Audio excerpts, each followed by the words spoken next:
Peace, peace, peace be unto us all.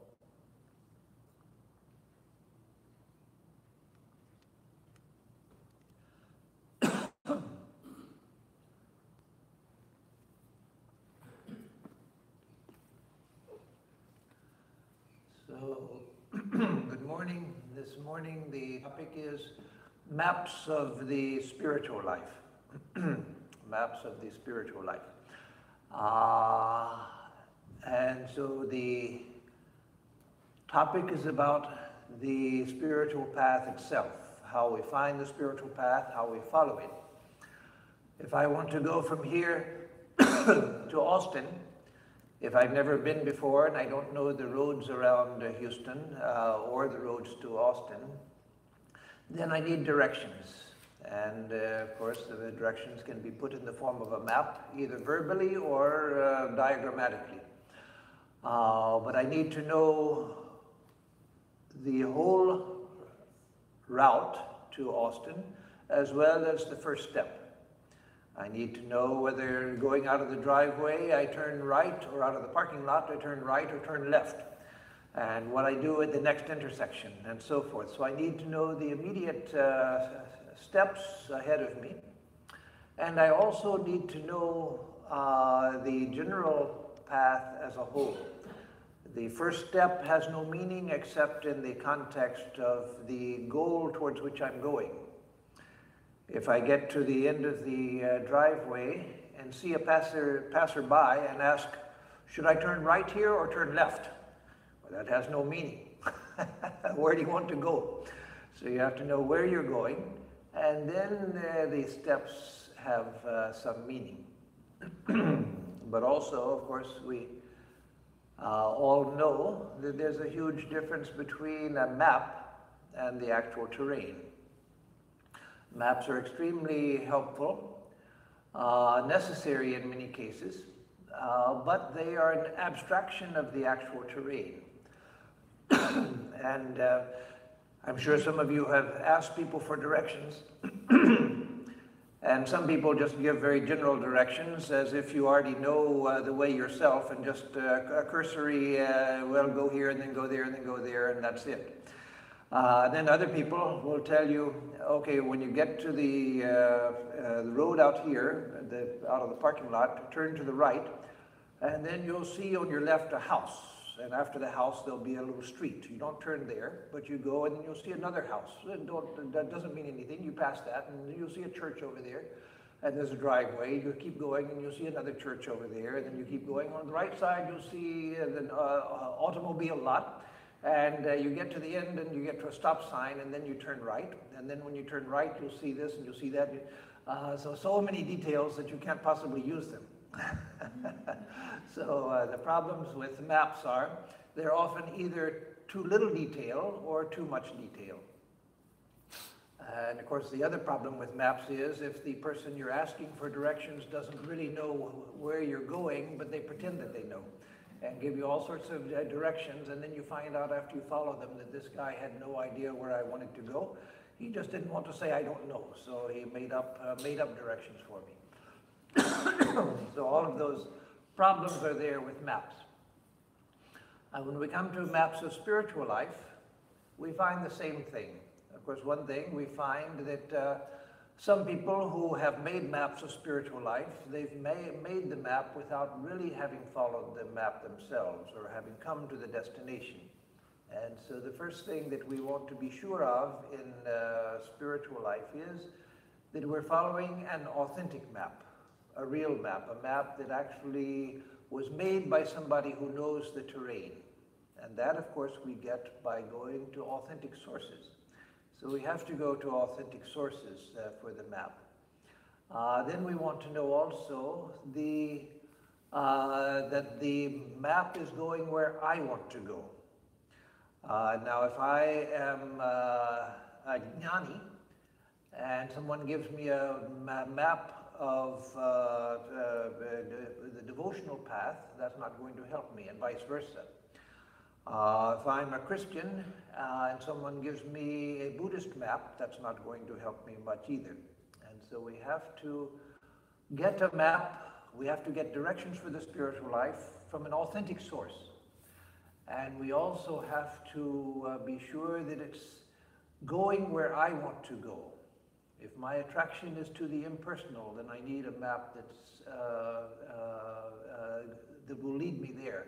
If my goal is to attain to the personal God, the God of love, and to enter into an eternal loving relationship with the God of love, then I need a path that will take me there.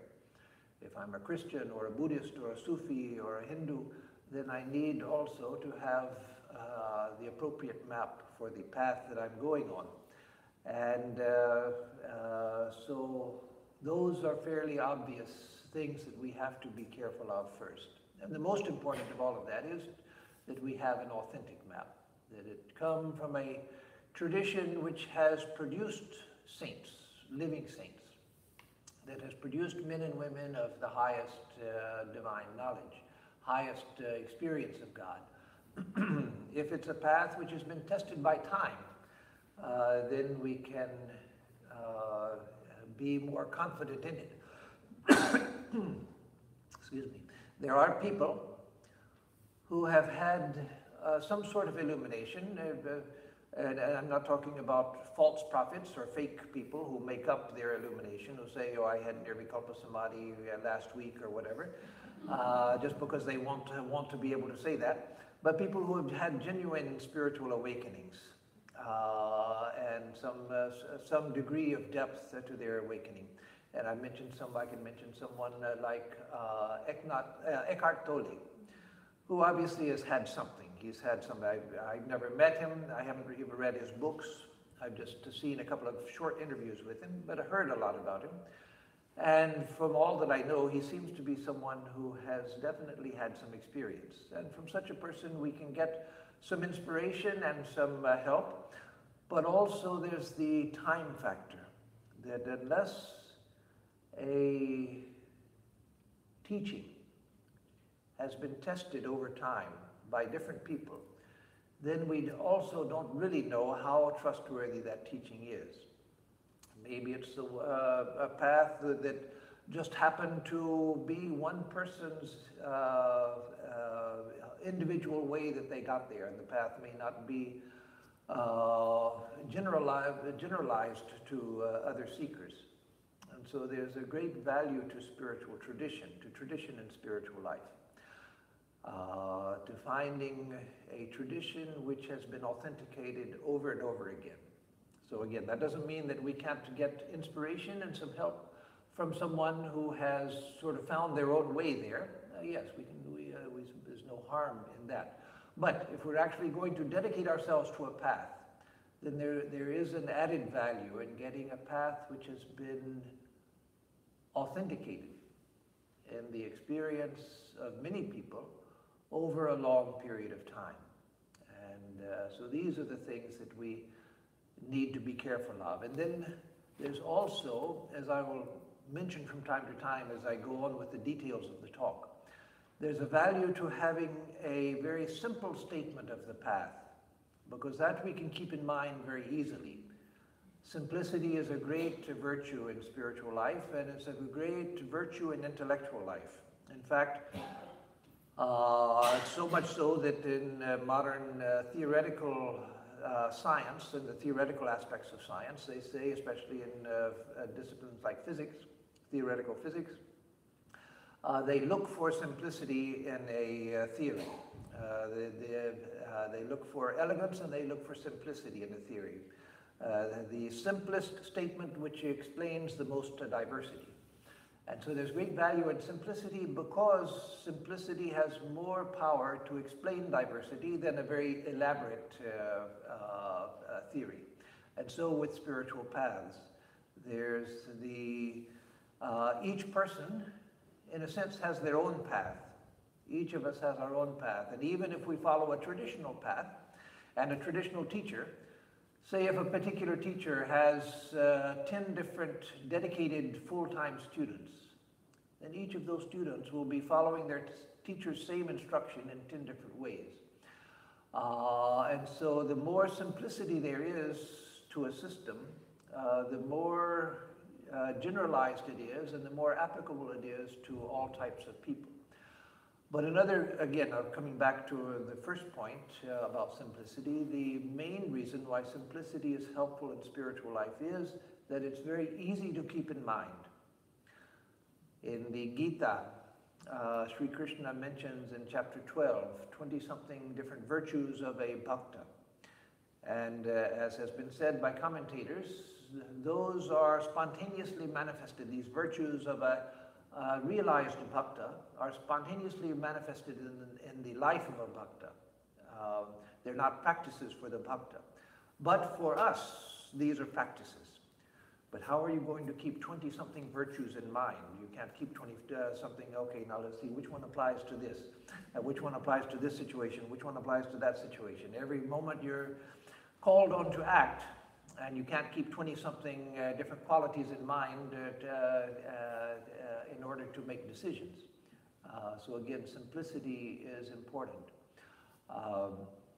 There's a great value to such simplicity. So I will say something about both simplicity and completeness as we go. And now I want to move into some of the traditions of the world. I'm going to end with Hinduism because that's the tradition which those of us here follow, either by birth or by choice or both. I was born into it and wanted to stay in it. But it's the path that we teach here. But it's helpful to look at the spiritual path from different angles because it gives us more faith in our own path when we see similarities. And so there's value in a universal approach as well, even if we have our own individual approach within our own chosen path. So I'll start with a few words about Christianity, because it's not the oldest of the other traditions. Buddhism is far older, Judaism far older, but because it's the one perhaps most known to people here because of its because of the recent colonial past history and because of living in a predominantly Christian country. So in Christianity, the idea of the spiritual life in Christianity in Greek was known as theosis, the Greek word theosis, which means becoming godlike. So Christ says in the Bible, he says in Matthew, "Be ye therefore perfect, even as your Father in heaven is perfect." Be ye therefore perfect, even as your Father in heaven is perfect. Now that's been a difficult statement in Christianity, especially for Protestant Christianity. Protestantism brought in some very important changes to Christianity and some significant good changes to Christianity. But one of the things it did was it minimized mysticism and spirituality. It replaced spirituality with ethics. And so religion for most Protestants consists in, yes, believing in Jesus, but then leading a good moral life. That's the main thing. And mysticism, the experience, direct experience of God, that's not the heart of religious life for most Protestants. But being a good person is the heart of it. And so where Christ says, "Be ye therefore perfect, even as your Father in heaven is perfect," that for many Christians, including Protestants, that's an impossibility. And yet it was said by Christ. Because God is God, and you and we are all creatures. We can't be like God. We're completely different. God is holy, we're unholy. God is sinless, we're full of sin. When I was brought up in a Protestant denomination, when we would study the history of the church, you would go back to pre-Protestant Reformation times and would mention great figures in Christian history like St. Francis of Assisi. But the church I was brought up in didn't, like many Protestant churches, not all, but many, didn't believe in sainthood. And so we read about Francis of Assisi. There was no Saint Francis because you can't be a saint. Francis of Assisi was a sinner like the rest of us. So the idea of be therefore perfect is a problem because you can't. But Christian mysticism is based on that statement of Christ. Be ye therefore perfect, even as your Father in heaven is perfect. So that is the idea that was taught by the Christian mystics. And so the spiritual path, according to Christianity, is a path of theosis, becoming God-like. So that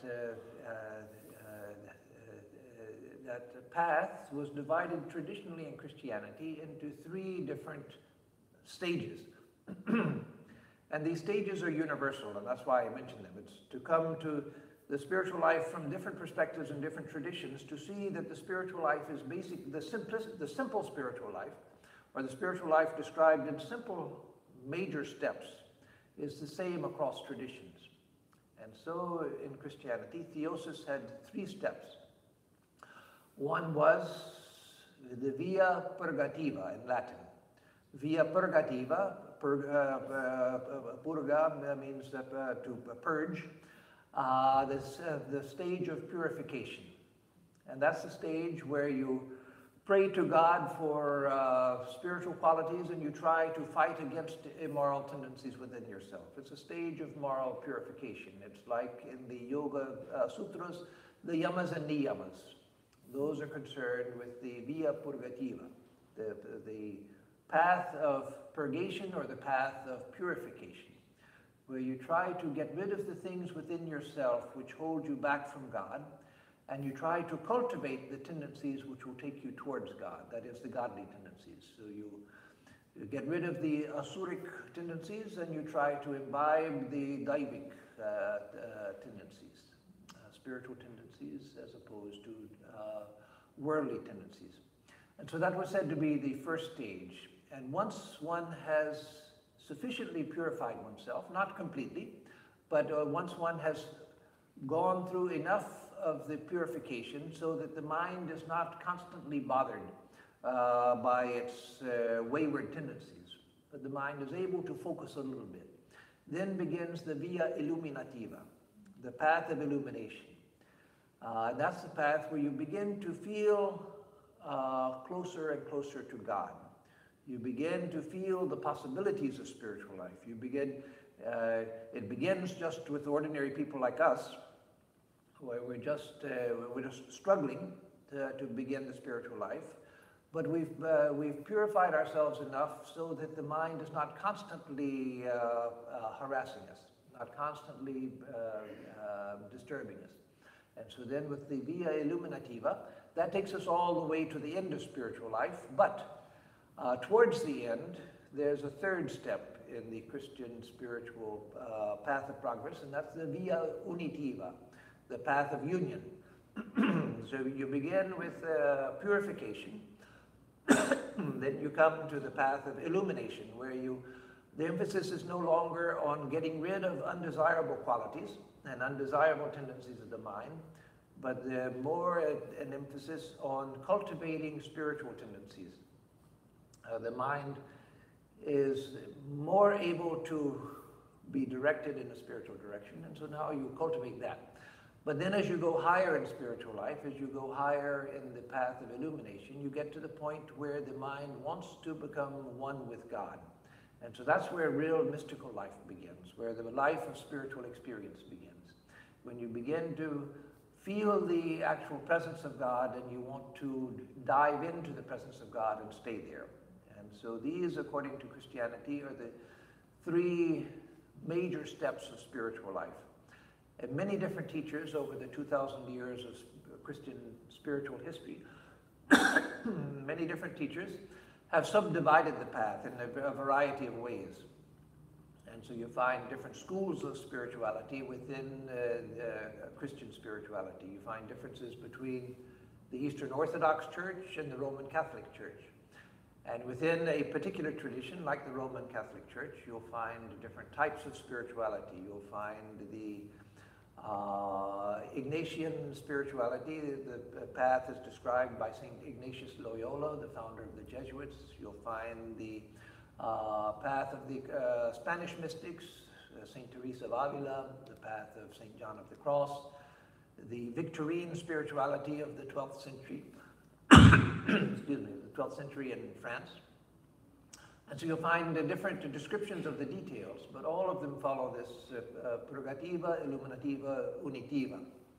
And I'll just mention one more thing in the Christian path, Saint Teresa, because you find that some of the people in all traditions who have described the spiritual path put more, more emphasis on the psychology of the spiritual path and the psychological developments. The via purgativa, illuminativa, unitiva, that's not so much a psychological path, it's just the broad stages you go through on the path. But then Saint Teresa of Avila, she's the only woman in the Roman Catholic tradition who was ever named a doctor of the church. And that wasn't until 1970 by Pope Paul. But she was named a doctor of the church because the analysis she gives, the psychological analysis of the stages of prayer, are amazingly universal, and they can be tied to the stages of development in the Hindu path as well, because she was basing them on actual changes in psychology as you go to higher and higher stages of development. And so hers are especially useful, her stages of development. So again, she's only talking about internal development. She's not talking about the purification and moral practice and all of that, which is assumed. She assumes that someone is trying to do that, one is trying to become a better person. But then the internal life, she begins with vocal prayer, which in Christianity is very important. The prayers that you say in the church, the prayers you say out loud. It's similar to the Hindu practice of chanting stotras and so forth, where you say out loud the prayers of others, repeat out loud the prayers of others. It's a way of focusing the mind, because a prayer of a great saint like Tulsidas, a prayer of a great saint like Tulsidas was said from an illumined heart, or a prayer of Sri Ramakrishna or Sri Chaitanya Mahaprabhu and others. Such prayers were said by saints. And so by repeating their prayers, we can approximate, or we can at least imagine ourselves to be in the state that they were in. We can put ourselves sympathetically, at least by imagination, within their mental framework. If not completely, which of course would make us the same as they were, but at least by sympathy, we can put ourselves within their mental framework. So one begins with vocal prayer, and then discursive meditation. That in Christianity, discursive meditation doesn't mean here one-pointedness, ekagrata. Discursive meditation means thinking about spiritual things. So for instance, when you're reading the life of Sri Ramakrishna, or if you're reading the Ramayana or the Srimad Bhagavat, you read something and then you try to imagine it, you try to picture it, you try to think about it, think about the meaning, and what does this mean for me? So that's a discursive meditation. So one begins with vocal prayer and then and discursive prayer, thinking about things, but then one has to come eventually to inner prayer. And so then one begins what St. Teresa calls affective prayer. That is where you pray to God with a longing heart, with as much feeling as you have. Right? Again, this is the beginning of internal prayer, so we start with wanting to want God, not with actually wanting God. And so we begin to pray to God more from trying to develop inner longing rather than just following a external recipe of prayer. But we try to direct our minds towards God with affection. And then we come to the prayer of recollection, what she calls the prayer of recollection, where the mind begins to feel pleasure just in thinking about God. For a few moments in the beginning, but gradually that gets longer, where the mind can just begin to remember God, at least for a few moments. And then it goes away, and then they bring the mind back, it goes away, etc. From there, one comes to the prayer of quiet, what St. Teresa called the prayer of quiet. The prayer of quiet is what we would call dhyana, and that is where you put the mind on the presence of God, and the mind just stays there for some significant amount of time. You put the mind on the presence of God, and it doesn't go away. So that's the dhyana. Before that, the prayer of recollection, which was the step described before, that's like dharana, where you're trying to put the mind on the object of meditation, or in this context of St. Teresa, on the presence of God. And so then the prayer of quiet is a major step when the mind becomes focused and just remains with the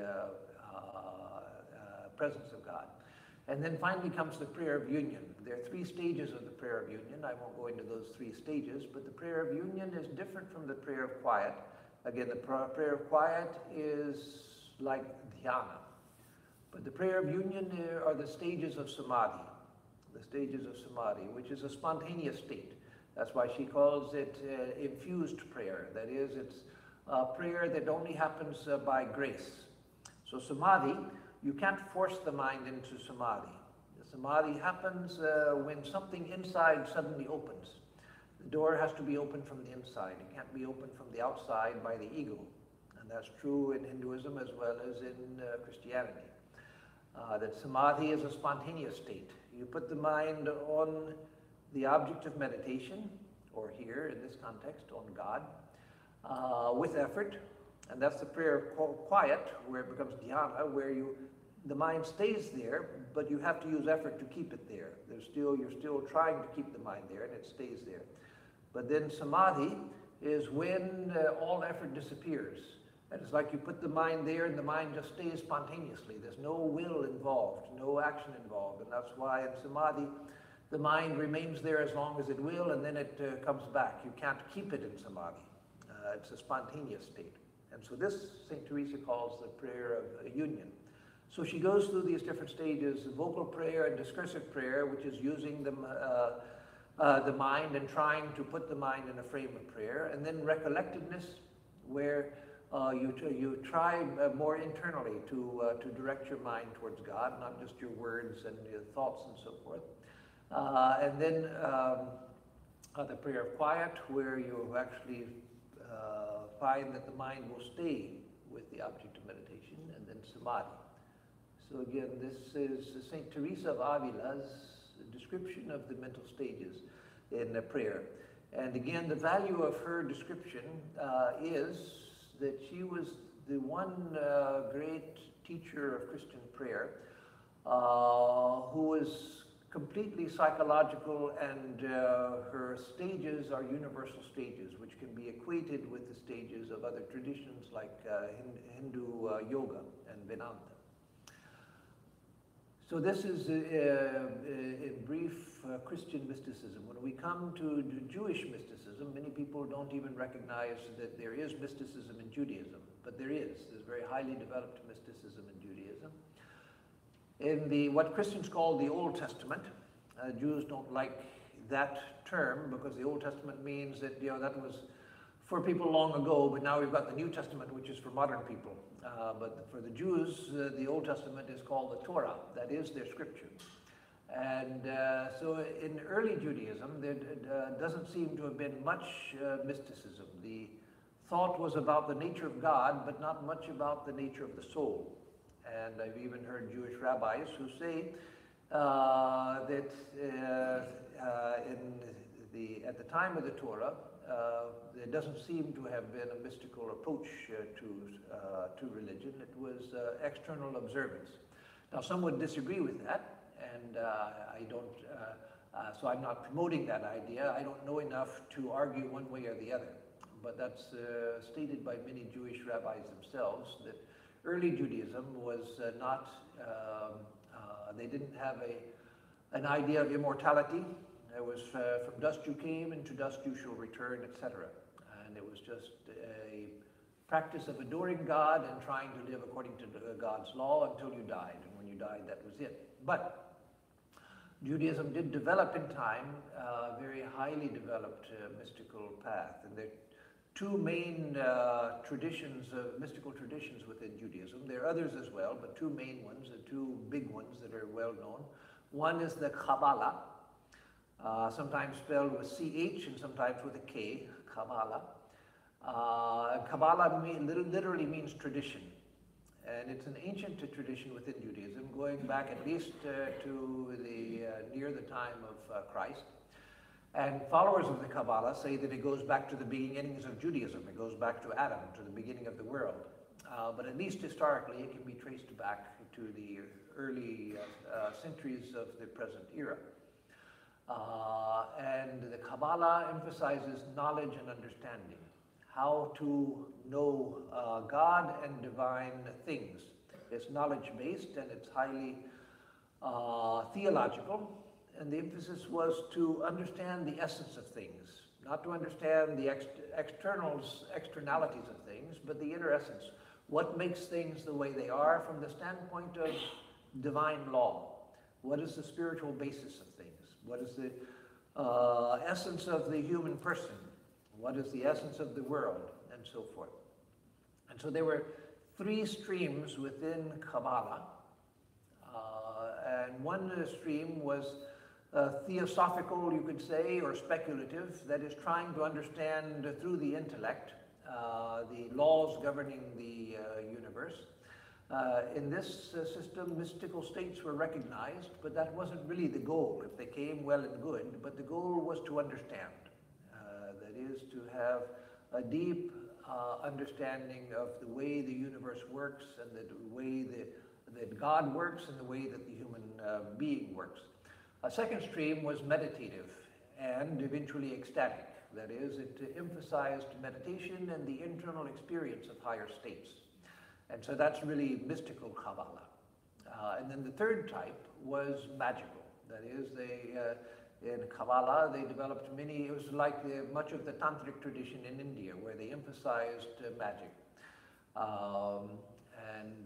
So it was there that you find the development of the tarot cards and palmistry and astrology and so many different things. And what is generally called in the West magic. Magic differs from ritual in a spiritual tradition in that when we do the ritual, our idea, when we do a puja or any type of ritual, our idea is not that I can draw a triangle and a circle around it and a square, and that God has to dance because I've drawn the triangle, square, circle, and the square. No, it's to help the mind, help focus the mind by using symbols to help focus the mind. But magic says, and this you find in Tantra as well as in this aspect of Kabbalah, which was discouraged by many Kabbalists, but it was a tendency in Kabbalah. Magic says that, no, if I draw the triangle and the circle and the square properly, then the universe has to follow what I did. If I use this mantra properly, then the universe has to obey. Swamiji criticized that as that God doesn't have, by saying things like, God doesn't have to dance because you made some geometric figure on the ground, or God doesn't have to dance because you said a mantra. No. In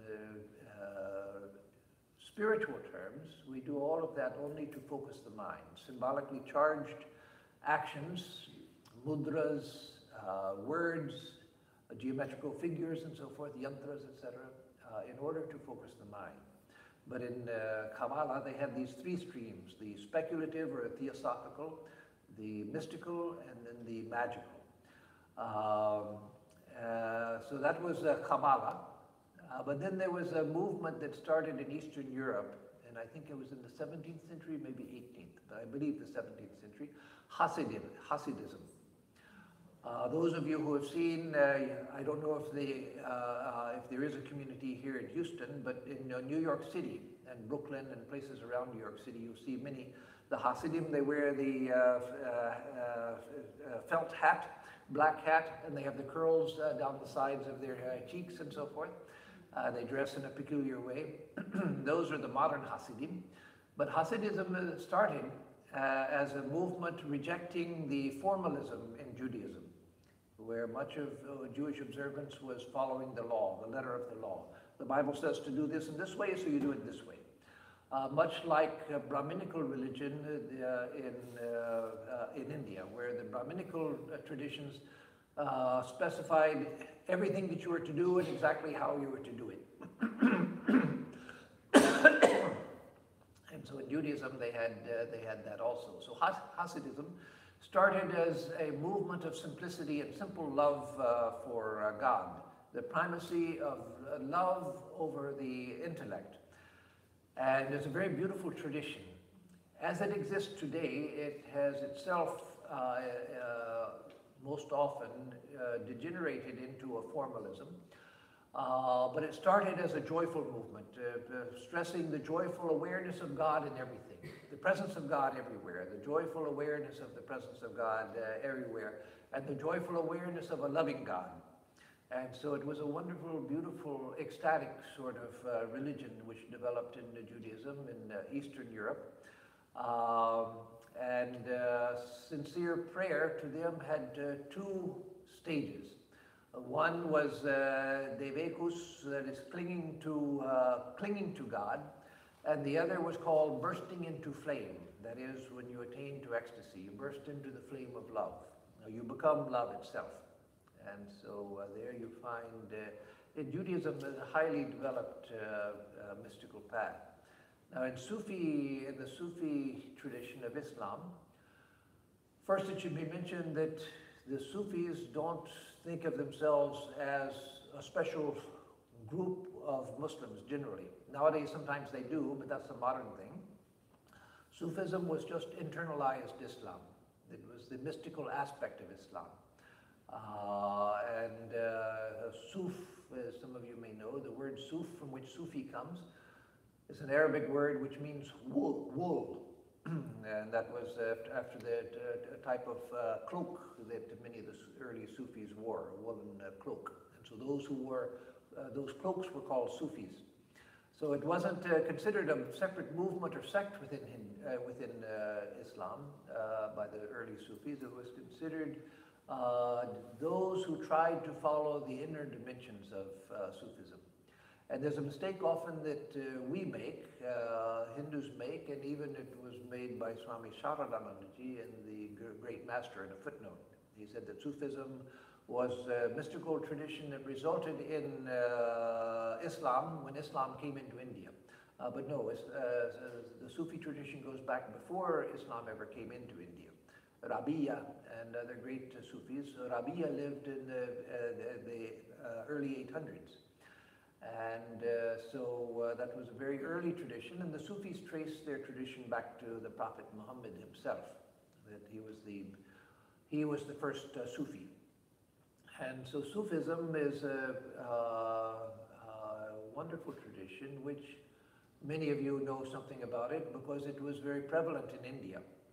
And there are many different sampradayas which developed in Sufism, many different schools, the Naqshbandi, the Chishti. I know the present head of the Chishti order, who's a young man who lives in Ajmer. Wonderful man. I've been at different conferences with him. I traveled through Ladakh and Kashmir with him. Wonderful man. When you hear the Sufis speak, you see well, there's no difference between this and Vedanta.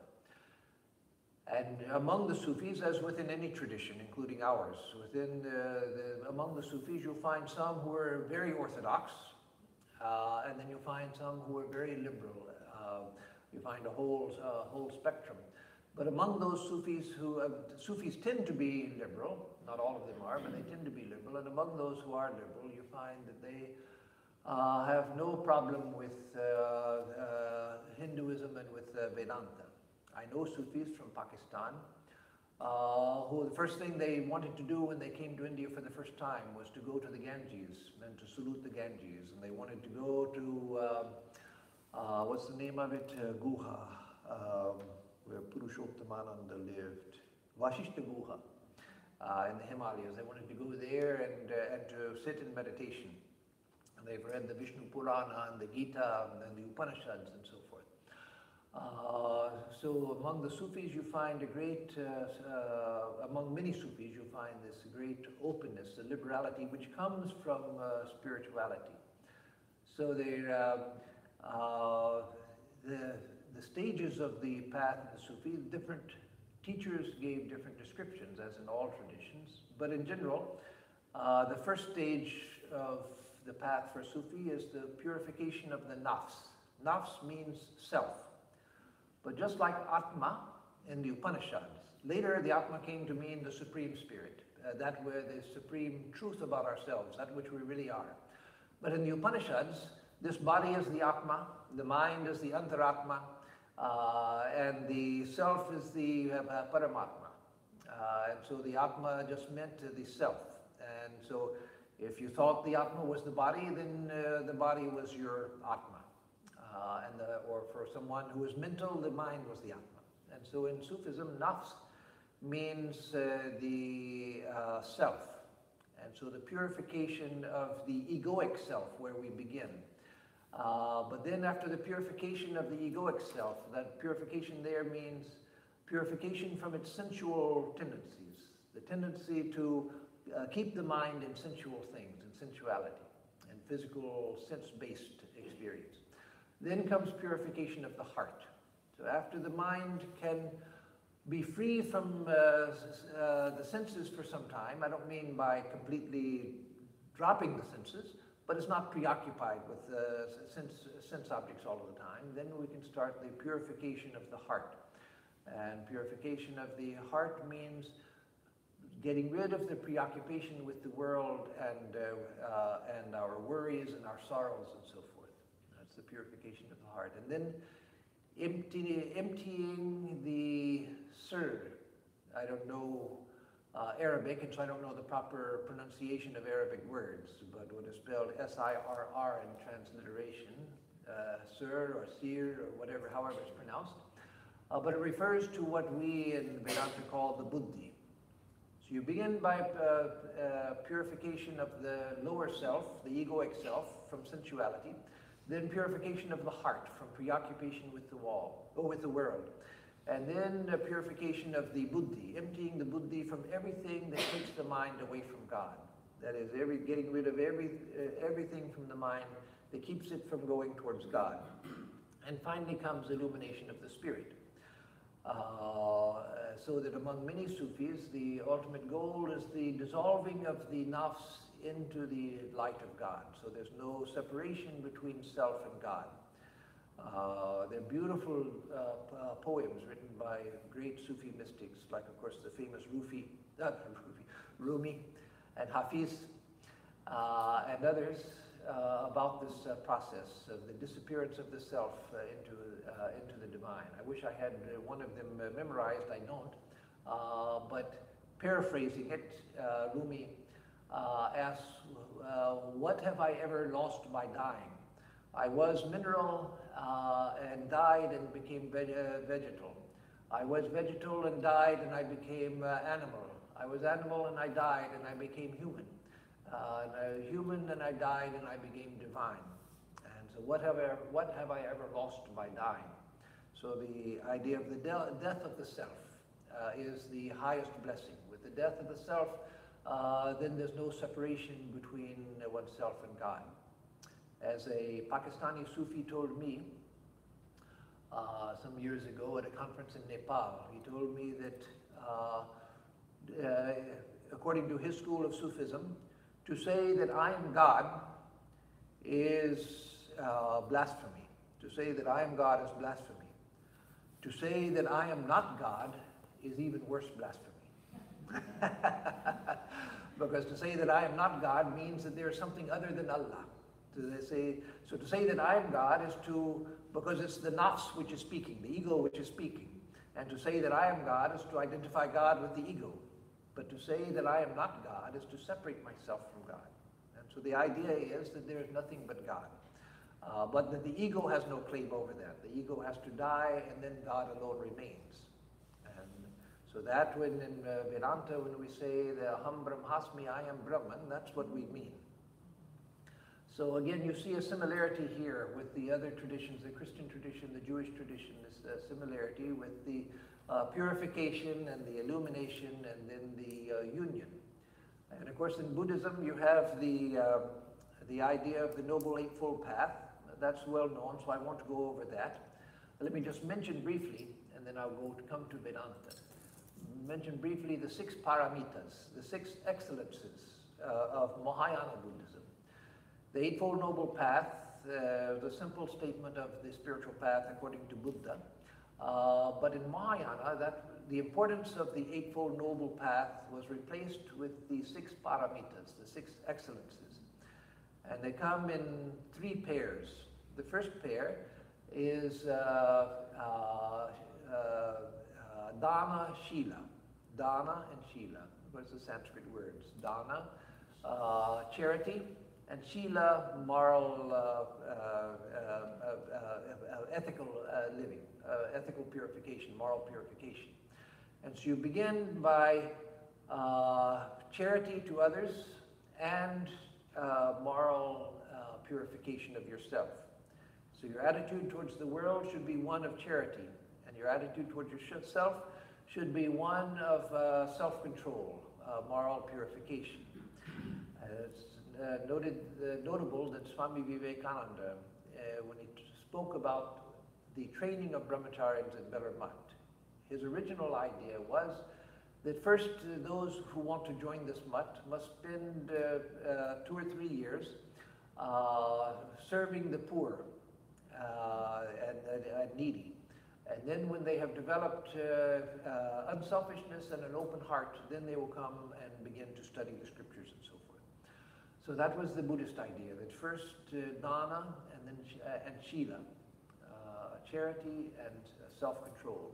Then comes the next pair, kshanti virya, kshanti with a K, meaning forbearance, and virya, heroic energy. So here, kshanti towards the world. So first, charity towards the world and morality towards oneself, being moral. Then here, kshanti towards the world, forbearance towards the world, and virya towards oneself. That is heroic energy, expressing heroic energy in the spiritual path. And finally, dhyana and prajna. Dhyana, meditation, and prajna, insight into the highest truth. So this was the path of dana and shila, which is again concerned with purification. And then kshanti virya, that also is higher purification. And then dhyana and prajna is the illumination and union, the highest. And so that was the Mahayana Buddhist path in essence. Now coming to Vedanta, one of the early statements of the path in the Upanishads is in the Brihadaranyaka Upanishad, the path of Shravana, Manana, Nididhyasana. This was said to be the path that one should follow if one wants to realize the highest truth. Shravana, hearing the truth, then Manana, thinking about the truth, and then Nididhyasana, one-pointed absorption in what one has understood until it flashes in realization. So here, moral purification is accepted as already having taken place, so they don't mention it. It was assumed in the Upanishadic times, and even for a long time afterwards, that if you went to a teacher, you already had to be leading a moral life. You had to be disciplined, you had to be following the scriptures and so forth. And then if you wanted higher life, you could go to a teacher and they would teach you Shravana, Manana, Nididhyasana. So this is a very simple statement of the spiritual path. After moral purification, Shravana, Manana, Nididhyasana. And as I said at the beginning, a simple statement of the path is very helpful because in a short compass, here in 3 words, you can understand the whole spiritual path after purification. That you hear the truth, then you think about it. Think about it means you think over and over again, you bring it to mind over and over again, so that all doubt about it is erased. Not by self-hypnotization, but as Swami Vivekananda said, by self-dehypnotization. Dehypnotizing yourself from the wrong ideas that we have inherited from society and family and teachers and schools and so forth. Learning to focus the mind on spiritual principles and to absorb them to the point where you come to Nididhyasana, where the mind naturally begins to settle on focusing on the truths which have been understood until those become realized in direct experience. And so that's a very simple statement of the spiritual path. And the one of the most traditional of the Vedantic statements. Another one is that you find in all of the acharyas, and that is that you first follow karma yoga. That is, do your duties, but do your duties unselfishly, not with a thought to the fruits of your actions. So normally the duties that we have, we follow them because we have desires for the fruits. We want to get the good things of life, and so we do what we have to do. You've seen the bumper sticker. It used to be very common, you know, I don't see it much now, but I owe, so off to work I go. So I work because I owe money, and I have to get money to pay off my debts. And I want to feed myself and my family, and I want to enjoy the good things of life and do all the fun things in life and have a good time. So I go through the misery of having a job. So somehow I go through the misery of working and get enough money so that in the little time outside of work I can enjoy myself. So that's often the idea of life for many people, especially in the modern world. In more traditional societies, you find that people didn't divide life so much between work and entertainment. There wasn't this sharp divide that actually has done a lot of harm to people. This idea that work is something I have to do, and entertainment is something that I want to do. And so with karma yoga, we learn to be present with whatever it is that we do. One of the things we have to learn in karma yoga is not to make this distinction between work and play. Yes, there are times when what we're doing can be described as play still, even if we're following karma yoga, but mentally, from the inside, not to make this distinction. That's a terrible, terrible distinction which has been emphasized only in very modern times. It came about for good reasons. That was limiting the work week and so forth, so that people didn't have to work 16 hours a day. Poor people weren't basically enslaved, so that they had to work 16 or 18 hours a day and only had time to sleep. Sometimes they were chained to the place of work and couldn't get up, even children. And so limiting the amount that employers could abuse their employees, that was a good thing. But one of the side effects of that is that we've divided life between work and play, work and having a good time. And so work, by that definition, means not having a good time. Doing what you have to get money so you can have a good time. Working until you can retire and then forget about work. But no, not everybody does that, of course. There are people who are lucky enough to enjoy their work, to love their work. But we can all learn to enjoy any work. Not enjoy meaning like party happiness, having a great time, laughing and dancing as I sweep the street or whatever. No, but learning to find joy in every action, that action itself. Look at Holy Mother. Holy Mother said when she was already entering old age, she says, I pray, O Thakur, may I, as long as I live, may I work. Work is a great joy. So Holy Mother, whether she was sweeping or cooking or doing anything else, that joy in the midst of work. And so the traditional path was karma yoga. You begin to do your work not for ulterior motives, not even to go to heaven, but just because this is to be done. To do something because it's to be done. This is to be done, so let me do it with a free heart. Not with a slavish heart, but with a free heart. And then comes, according to the jnanis, then comes bhakti yoga, where you further purify the mind by devoting it to God. And then finally comes jnana yoga, where you attain to the knowledge of the self through the practices of jnana. Nididhyasana, Atma Vichara, etc. Sakshi Bhava, etc. Different practices of Jnana Yoga. Now, bhaktas like Sri Ramanuja, he reversed it and said first Karma Yoga, as with others, but then he said next comes Jnana Yoga. That is getting a sense of who I am, that I am consciousness, I'm not the body. And then once I know myself as a center of individual consciousness, then I can practice Bhakti Yoga, because I can relate my individual consciousness to the supreme consciousness of God. But anyway, you have this Karma Yoga, Jnana Yoga, and Bhakti Yoga. Or for the Jnanis, Karma Yoga, Bhakti Yoga, and Jnana Yoga. But this gradual progress, but it starts with a purification, which Karma Yoga had the purpose of purification. Swami Vivekananda, like Sri Krishna before him, in between you find this idea almost lost. It's brought up again in the Yoga Vashishta, but it's almost lost. In Sri Krishna and again in Swamiji, you have this idea, you find the idea where Karma Yoga itself can take you to the highest truth. Through work properly performed, one can attain to the highest truth.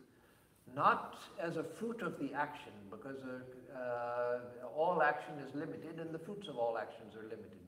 But you can attain to such a purification of mind, such an unselfishness of heart, that there's nothing anymore to distinguish you from the divine. And so Karma Yoga in the Gita and also in Swamiji's teachings, it was not just for preliminary purification, it was a path in itself. But anyway, these are traditional paths. One other thing, let me mention a traditional path, and I'll come to Sri Ramakrishna, Holy Mother, and Swamiji very briefly. And that is the Sadhana Chatushtaya. In the Vedantic tradition, they talk about the four practices of spiritual development. These were the practices that one would do in order to attain to the highest knowledge. And that was discrimination between the real and the unreal, between the permanent and the impermanent, renunciation of the impermanent, renunciation of the desire for enjoyment here and hereafter, that is, the renunciation of the desire for heavenly enjoyment as well. I don't want to enjoy here and I don't want to enjoy in heaven. That doesn't mean that I don't want to enjoy, so therefore I want to be miserable. No, I want that which is even beyond enjoyment. Which is so transcendent over what we call enjoyment that it's not even enjoyment. It's complete, everlasting, blissful freedom. And so renunciation of the desire for limited enjoyment here and hereafter. And then the sixfold treasures, Shama, Dhamma, Uparati, etc., the different virtues which are mainly, the six treasures they're called, which mainly pertain to control of the mind. And then finally, mumukshutva, that is the desire for freedom. So this was the spiritual path according to traditional Advaita Vedanta. And in the bhakti schools, of course, there was a twofold difference with steps in between of Vaidhi Bhakti and Prema Bhakti. That is Vaidhi Bhakti, where Vidhi is important. Do this at this time, then do this, and then do this in this way. Follow all of these rules, and it will help you to develop devotion. But once you have devotion, then all rules can be washed away because of the current of love itself takes you towards the divine. If you're a raging torrent that doesn't obey any of the banks of a river or something, it just makes its own way to its goal, the ocean. And so when genuine love for God, the high development of love for God, then that takes us towards God. Nothing else need be observed. Sri Ramakrishna says that when you find taste in japa, when you have great taste, and when doing japa you feel great joy, then the rest will take care of itself. The rest will take care of itself. So again, you have this beginning with the via purgativa, the purgation of moral impurities, and the illuminativa, practicing the Vaidhi Bhakti so that you can, so that the mind begins to get trained to go towards God. But once the mind goes towards God spontaneously, then nothing else is necessary. Everything carries you forward. So these were the traditional schools. Now, Sri Ramakrishna, he said various things about the spiritual path, and I can't go into everything. I'll just mention very briefly. One of the traditional formulations he gave of spiritual path is interesting. He says that the Sandhya, the Sandhya Vandana, Sandhya merges into Gayatri, and Gayatri merges into Om. And so you see the simplification. The Sandhya Vandana, the daily done facing the sun in the morning and in the evening at least, and then there's also a Sandhya for noontime for those who did 3 practices. with the various prayers and things that you do. And this is a very beautiful ceremony, but it all has to do with purification of your self-image. But then a time comes when the Sandhya Vandana, Sri Ramakrishna says, it merges into the Gayatri. That is, you don't need all of this external purification to go through all of these prayers and all of that. All you need to do is just to pray the Gayatri mantra for illumination. You pray that, and that's the spiritual life becomes simplified just to a prayer for illumination. But then even the Gayatri itself becomes simplified into just Om, and that leads to illumination. So in these words of Thakur, you see this, again, the simplification of spiritual life to a ritualized, formalized process where, okay, say this prayer first, and then say this prayer, and then take water and you sip it saying this prayer, and you do this and you do that, and then you say the Gayatri 12 times or 108 times or whatever the particular teacher recommends, and so forth. You do that until the mind is trained. But once you begin to feel the Gayatri mantra, once the Gayatri mantra becomes something that you do, not just, well, okay, my teacher said to do it 108 times, okay, Om Bhurbhuva Svata, etc. No, not that, but because you actually feel it. You actually are praying for the illumination of your heart. Then the other things you can forget and just do Gayatri. And then the Gayatri itself becomes simplified into just Om, Om, Om. Why think about the three worlds when Om is enough? Om is the source of everything. So again, this simplification. And you find that Sri Ramakrishna put great emphasis on prapatti. Sri Ramanuja, long before him, said that if you want to follow the path of devotion, then follow the bhakti yoga, then follow these disciplines. And he gives a number of disciplines. The major ones were described by Swami Dayatmananji recently at his talk. The different observances that you have to do on the path of bhakti. And there are other things also that Ramanuja said, that if you want to follow the path of bhakti, these are all of the things, but they're all difficult. So he said that there's an alternative. For those who can't follow all of these this detailed path, Ramanuja said, there's simple prapatti. Just surrender yourself to God. Surrender to God, that's all you have to do. So Sri Ramakrishna put great emphasis on that also, just surrendering to God. You don't need to keep a lot of things in mind for spiritual life. If you can remember to, again and again during the day, to surrender yourself to God, as often as you can remember it, to surrender to God and surrender to the will of God. As Sri Ramakrishna said, the further you go to the east, the further you are automatically from the west. So why think about all of the things that I shouldn't be doing, that I shouldn't do this, I shouldn't do that, these are all the things I have to give up and all of that. Swamiji similarly said, people ask me what they should give up when they turn to spiritual life. I tell them, don't give up anything. Make it so hot for nature that nature gives you up. And so there it's a different way of saying what Sri Ramakrishna said. Put your emphasis on going to the east. Then you don't have to worry about the west, the things that you want to avoid, things you want to get away from. If you think about them, you're giving them more power. And so just forget about them. Think about the divine. Think about God. And the other things will disappear. So an extremely simple spiritual life as Sri Ramakrishna described it. He used to sing the song, Ma Channa Ramyachi. Mother is and I am. I don't need to know anything. What else do I need to know? Mother is and I am.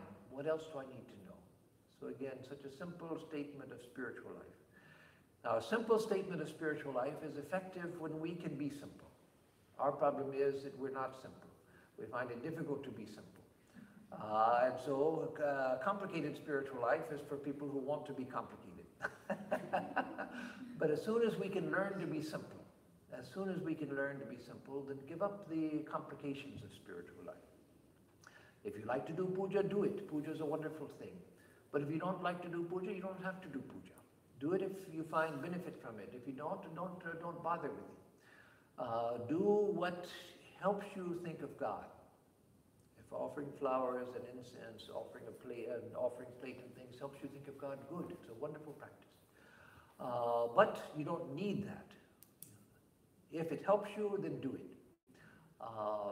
And so you find Holy Mother emphasizing over and over again. Holy Mother didn't know Sanskrit, which is good news for everybody, because that means you don't need to know Sanskrit either. Even Holy Mother herself, who was a master of spiritual life, she didn't know it. But one phrase in Sanskrit she used to repeat, and that was Japak Siddhi. Japak Siddhi. From japa comes perfection. From japa comes perfection. So do japa, do japa. And from that itself will come perfection. We repeat the mantra for years and years and don't feel anything. Well, that's okay. Keep repeating it. Keep repeating it. Eventually, it's bound to wake up. So keep repeating it. If you go your whole life trying to awaken the mantra and it doesn't awaken, then you have done much better than all of the other things you could have done instead of that. But as Holy Mother said, it is working. It is working. It's working at the unconscious and subconscious levels, even when you don't see it. And so japa is a great practice which will help everyone, even when you feel that you're not getting anywhere through it. Go on doing japa because it will help you. And the time will come when you begin to like to do japa. Maybe even then you may like it for a little while and then the mind gets tired. That's okay, then relax. But as long as the mind takes joy in it, then go on doing it. And then the amount of time that the mind takes joy in doing japa will gradually grow. So Japat Siddhi, or Swami Vivekananda, who said to see God in everything, to see God in everything.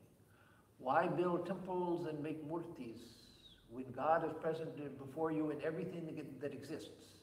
He said it was like the fool living on the bank of the Ganges who digs a well for water. Living on the bank of the Ganges, why should you dig a well? And so with God present in everything in front of you, then worship everything that you see. That was again what mentioned about the Hasidim, the Hasidic Jews. In the Hasidic movement, one of the elements of it was to become conscious of God everywhere, to the joyful awareness of the presence of God everywhere. So Swamiji said to worship everything as God, see everything as God, to treat everything as God. When you don't see it, because seeing it is illumination, when you don't see it, first be convinced that everything is God, and then learn to act as if everything is divine, because it is. And so you begin to act as though it is. So let me conclude now, time is more than over, but by saying that the spiritual life in all of the different traditions is basically similar. That you begin with purification, no matter what path you're on, the yamas and niyamas, that you begin with the moral purification. Then you come to learning to direct your mind towards God, whatever helps. Singing songs, reading hymns, doing japa, meditating, making offerings, burning incense, keeping a shrine, whatever, reading sacred books, whatever helps to direct the mind towards God. Do that. And eventually the mind will take joy in it, and then all of the rules and regulations begin to fall away. Then you just want to sit and dwell in the presence of God until that presence itself takes you along. There was the idea in Buddhism of the different stages of spirit, another map that was given from the time of Buddha. And in another map, it talked about different types of aspirants that were on different stages along the way. And one of them was called Srotapanna. Srotapanna. Shrota, the current, Apanna, one who has attained to the current. That is, one has entered into the current of spiritual life. Then all you need to do is to stay in the current. The current will take you towards the divine. All you need to do is to stay in the current and to swim with it rather than swimming against it.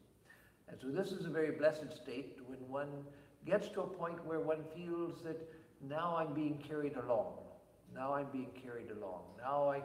Now comes relaxation in spiritual life, but a divine relaxation. Not going to sleep, but a real relaxation where you feel that the current of divine grace is carrying me forward. Now I just have to participate with it. That current is always there. It's just that purification and learning to recollect God, learning to focus the mind on God, is just to help us see where the stream is. And then we find that we're in the midst of the stream. It's carrying us forward. Swami Prabhupada, I never met him, but I've heard from many of his disciples. Swami Prabhupada, the founder of the Hollywood Center, he used to say to people, just stay on the train. And he was speaking of the train of Sri Ramakrishna. That Sri Ramakrishna, we're in the train of Sri Ramakrishna. Just remain in the train, and the train is carrying you forward. If you want to arrive earlier, then do spiritual practice and do all that you can to arrive earlier. That will benefit you. But at least stay on the train, because if you stay on the train, it's going to get you there. And so you may be on I've forgotten the names of Indian trains now, but I've gotten, in the past years, I got on some trains which I swore I'll never get on this train again. But it was the slowest train that stopped at every little station along the way, all the way from Calcutta to Delhi. And then there were the Rajdanis and other expresses which get you there quickly. And so if you want the express train, then do spiritual practice. But if you can't do that, then at least stay on the train and you'll be on the mail and it will get you there eventually. And again, in maps of spiritual life, we want a map which tells us the different steps we have to take. But most important is to have a map of simplicity that we can keep in mind that makes the spiritual path itself simple enough so that we can follow it. It doesn't make it complex to the point where that there are so many things we have to keep in mind that we can't keep it in mind. So with that, I'll stop, and because I'm way over time, I won't take questions today. Just give announcements, and then a closing prayer, and then the oddity. So for announcements, on Tuesday and Thursday, we'll have the usual classes. The Tuesday class on the Bhagavad Gita at 7:30 in the evening, and the Thursday class on the life of Sri Ramakrishna at 11 o'clock in the morning. And next week, I've forgotten what my topic is, as usual. Finding our way through the forest of four yogas. Okay, finding our way through the forest of the four yogas. That will be the topic next time. And then on June 2nd, announced now and until June 2nd, I'll go on announcing. Then on June 2nd, we're participating in Project Impact, which is connected to Meals on Wheels. It's a project that comes up every year, and some of you have done it through the center here in past years. We're doing it again this year. In which we deliver, we means we, deliver packages to people who are more or less housebound or poor, with a flashlight and water and staple goods for times of emergency, especially with keeping in mind the hurricane season, which begins on June 1st. The official opening of hurricane season, hopefully not with a hurricane, it won't open, but the time when we're on hurricane watch. And so we deliver them to people's homes. That will be on Saturday, June 2nd. The people who want to participate can tell me. They can get more information from Swapna Chaudhary. She can tell more about it, those who want to ask her about it. More about it than I can, but if you know about it and want to participate, you can just tell me, and we will sign you up. And again, it's something that will take a morning usually, delivering these packages to people, and it's something that is a great help to people. And if there are no hurricanes, then there are goods that they can use after the hurricane season is over. So it's not wasted. So it's a part of our service to the community, which is important for the Vedanta Society of Houston, that we are part of a community. We're not an isolated bubble, but we use the roads, we use the water, we use the facilities of the city, and so we should participate. You know, the idea of the 5 Mahayagnas that the 5 great sacrifices that in traditional times in India was considered that everyone should perform every day. In recognition of the fact that we are benefited by society in different ways every day, and so we have to give something back. And so this is our way of interacting with the community, serving the community of which we're a part. And so anyone who has the time and the interest, we encourage them to help us with this project. So I'll give a closing chant and then the oddity.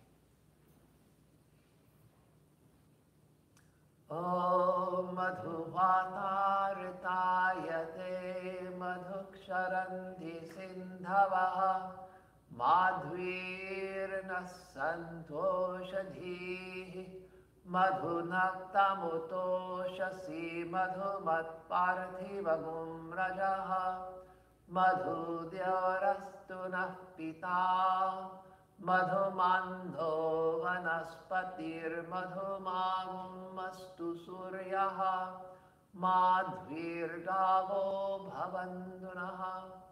Om Madhu, Om Madhu, Om Madhu. For us who seek the truth, and for all living beings, may the winds blow sweetly,